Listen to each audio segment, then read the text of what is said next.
Hey, Hi. do you like bugs? Do you like drugs?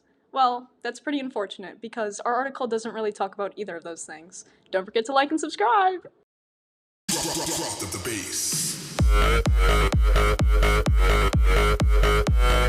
Believe it or not, there was once a time when salads were the main course for all animals. Salads were easy, delicious, and provided all the nutrients that animals needed.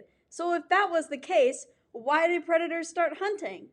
Well, the plants had a secret side quest that they didn't tell the predators about. Don't get eaten. Nobody likes to get eaten, obviously. In order to fulfill this side quest, the plants developed several ways to defend themselves against hungry herbivores. Some examples are Toxicity. Have you ever felt little prickles in your mouth after eating pineapple? That's actually a chemical called papain, which is used as a commercial meat tenderizer. If you've ever eaten pineapple, your tongue must be pretty tender. The painted daisy was mutated to become deadly to insects. Actually, the chemicals we use in common pesticides are extracted from the petals of this flower. Another example is the plant's ability to be indigestible. Thorns, prickles, and tough bark are all ways plants have grown to be indigestible. A really creative way this is accomplished is by plants looking sick. Milkweed is a great example. It looks dead, decrepit, and gross. The slipper orchid in the southwest China mimics a fungal infection in both the appearance and the smell to make flies think it's dead. It's not.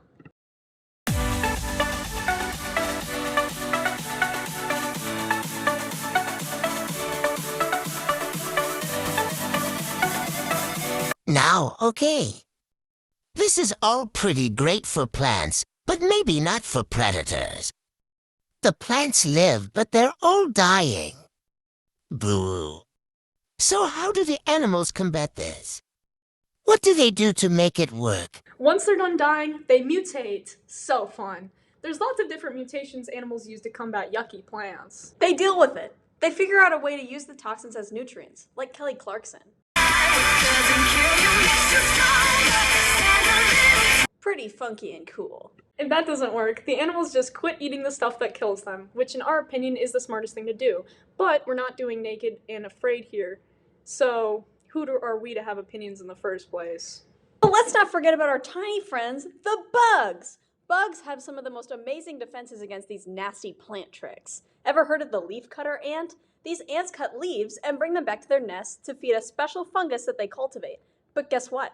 This fungus has enemies too. So the ants have bacteria on their bodies that produce antibiotics to protect their precious fungus. Some bugs don't just put up with plant toxins, they flaunt them. Monarch butterflies, for instance, eat toxic milkweed as caterpillars and store the toxins in their bodies. This makes them poisonous to predators. It's like they're wearing a do not eat sign. Now here's another cool fact. Plants aren't the only ones playing defense. Some insects have developed resistance to plant toxins. For example, the tobacco hornworm can detoxify the nicotine found in tobacco plants. They have a special enzymes that break down the toxins, turning a potentially deadly snack into a regular meal.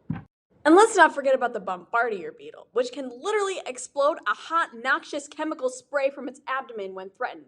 How cool is that?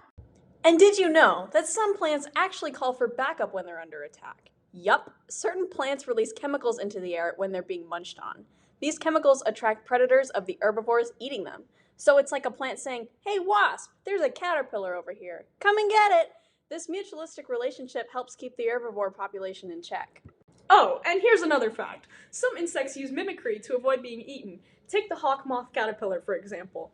When threatened, it puffs up its body and looks like a snake. Predators think twice before taking a bite out of something that looks like it might bite back. How's that for a survival tactic? In the end, it's all about this wild arms race between plants and animals, each side evolving more and more bizarre and creative ways to survive. The chapter Bugs and Drugs in Tropical Nature dives deep into this crazy interaction, showing just how interconnected and innovative life on Earth can be. Drop the bass.